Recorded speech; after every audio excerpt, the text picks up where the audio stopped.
Gamers and backlogs. Peanut butter and jelly. A Big Mac with a large Coke. These are things that you just can't have without the other. Gaming backlogs. You have one, I have one. That weird guy that keeps inviting you to a party whenever you get online for some reason has one, I think. We all have one. A gaming backlog is something that a lot of us gamers just can't shake off, while also can't help but always add to. If you're a gaming connoisseur, which I'm sure you are because you clicked on a video that's about gaming backlogs, then I'm sure you've fallen into the trap of seeing a game that looks very interesting to you go on a heavy sale, buying it thinking that you'll surely make time to play it one day, and eventually finding out that someday actually means never and that you spent $10 for literally no reason. You're telling me that a $60 or even $70 game can sometimes go for 10 bucks? Red Dead 2, a game with an amazing story, fun combat, and insanely detailed open world, went on sale recently for $15. That's a goddamn steal if I've ever seen one. No wonder we're in debt. They make it too easy. And that is just one small reason that I'm going to get into today about why we have such huge backlogs of games that we feel like we'll never actually get to playing. I don't know how to segue this into the video, so chapter format. Chapter 1, sales. Damn, that's cheap.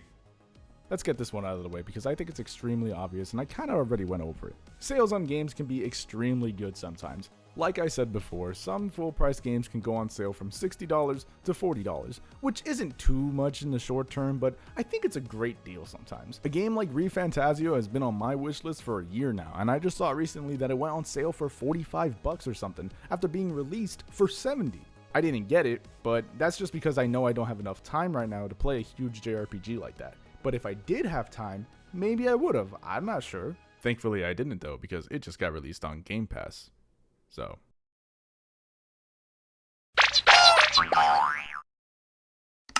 Wow, I just saved myself 150 bucks. But it's not just AAA games either. Even small indie games like Undertale, Deltarune, One Shot, Mouthwashing, Project Zomboid, all games I want to make videos about one day. Backlog this, backlog that, but nobody wants to talk about the Backlog Goblin. That's me, I'm the Backlog Goblin. Yeah, I keep a backlog of all sorts of stuff, but my favorite thing to backlog is Nicky Novicky's videos. He's been doing this for a little while now, so I've got a few in the backlog already, but I want even more to add. Am I ever gonna watch them? No, I'm the Backlog Goblin, not to finish the Backlog Goblin. I only add. And the best way to keep adding this guy's videos to my backlog is if you like and subscribe. That keeps him motivated to make more videos. You get more videos to watch, and I get more videos to add to. You guessed it, the backlog, baby. So do what I said, and we'll all be happy. Now, back to my favorite thing in the world to talk about. Go ahead, Nikki. And that's just sales on actually buying games. Companies now are trying their best to get you to sign up for subscription services that allow you to play a crap ton of games for free with a monthly subscription. The most famous one being Game Pass. It's a huge selection of quality games like Resident Evil 2, Balatro, Hollow Knight, the Oblivion remaster, the Patrick Star game.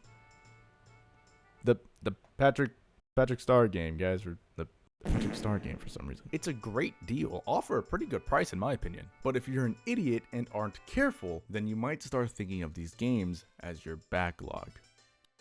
Like me, because I'm an idiot. And stick around to the end of the video because we're going to explain why that's a bad way to look at it. But for now, let's move on to Chapter 2, Game Length. This game is how long? Has anyone noticed that games are so damn long now? So many games come out nowadays and tout about how big they are and how many hours you can spend in just one specific world. How many missions and collectibles and secrets there are all around the game world. And they brag about this stuff as if I want to do all that. Granted, most of the time when a game is being advertised like that, it's because it's a big open world with tons of quote-unquote content that you can engage with. When most of the time, that content is just meaningless collectibles or side missions from characters that don't matter, with the objective of, go find this thing or go kill that thing and come back to me when you're done so I can give you 10 bucks. Like, I'm not gonna say no to 10 bucks, but come on, man.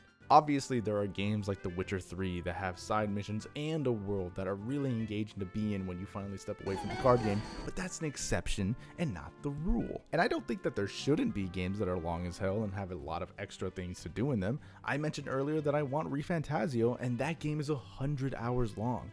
Long games aren't inherently a bad thing, not at all. But when so many games are crazy long and you only have like 3 hours to play every night, you're probably not going to beat it for, you guessed it, a long time. Because guess what? While you were playing ReFantazio, Doom came out. So, well, I guess I gotta play that. I love Doom Eternal and 2016. I've gotta play the new Doom game. And while you were playing that, boom, Elden Ring Night Rain comes out. So I gotta play that. The spin-off to Elden Ring, one of my favorite games. I have to play it. Are you kidding me? This year, so many games have come out, and it's getting hard to beat them in time for the next one. I know a ton of people are upset about GTA 6 being delayed, but you guys should be kinda happy in a way. Now you have time to finish your backlog before you lose your life to GTA 6. Oh, motherfuck! Chapter 3, never-ending multiplayer games. Dude, multiplayer games, they're great. I love them. Helldivers 2, I adore it. I just saved Super Earth and had a blast while doing it with a bunch of random strangers. These games are an awesome way to connect with friends and strangers alike. Most, if not all, of these games have systems that you can learn and master, which can take a lot of your time. Also, since you most likely have a small amount of time to play, what are you more likely going to spend your time doing? Buying a game that only lets you play alone, where you have to remember a story that has characters or demands a lot of attention out of you, and you won't be able to beat it for the next few weeks? Or are you going to play a free-to-play game that lets you hang out with your friends that also lets you play as some of your favorite superheroes? Some of you may pick the first option. Personally, I know I would.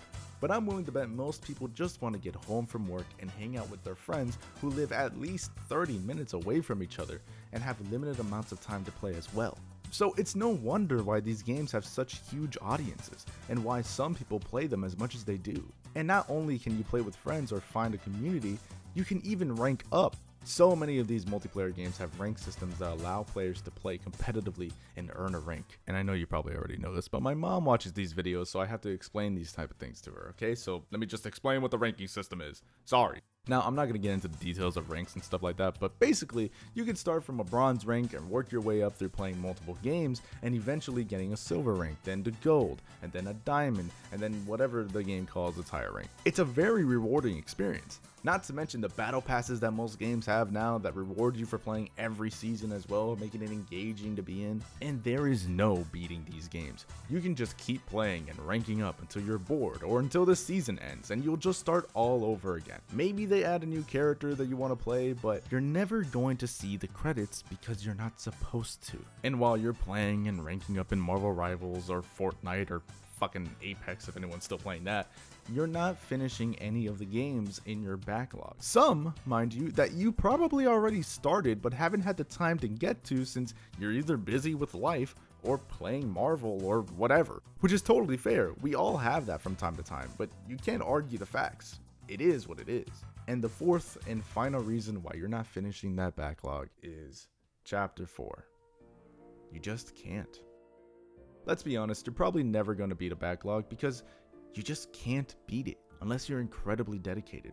For a lot of people, it's a huge list of games that we have or want that take a lot of time to beat. It can be hard to keep up with new games releasing, games that go on sale, hanging out with friends and family, all while trying to go to work for a majority of the day. Even if you don't have people that you want to hang out with, you probably still can't keep up with how big these games are and how many games are released every day. And I'm not trying to break your spirit or make you feel bad in any way, because I actually think of this as a good thing.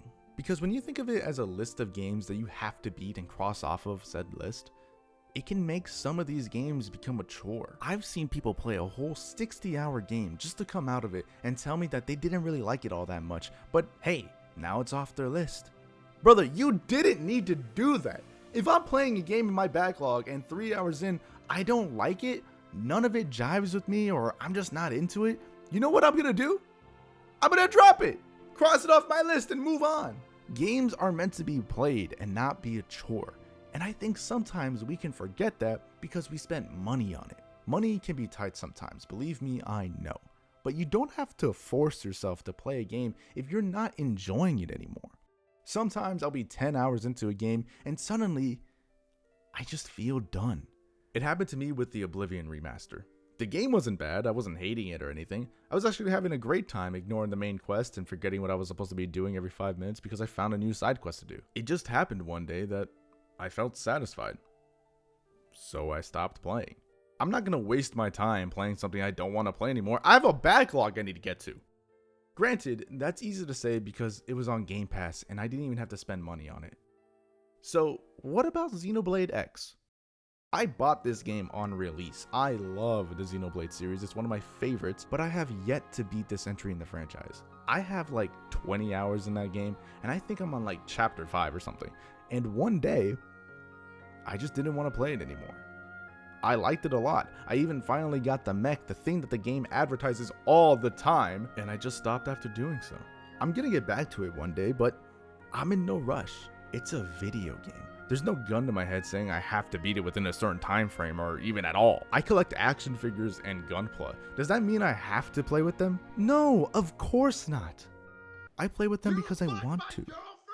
And that's what I was talking about earlier when I said I see the backlog as a good thing. Having a big backlog means that I always have something new to play. I always have something to look forward to. The backlog doesn't have control over me. I have control over it. I'll play the games when I want. I'll drop the games when I want.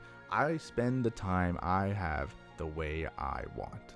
Will I sometimes feel bad because I spent $10 on Tales of Berseria back when I was really into JRPGs again and have yet to even install it? Of course, dude, I can't not think about that every time I look at it. But at the same time, that was 6 years ago. I gotta let it go. And that doesn't mean I won't ever play it, I just don't know when I will.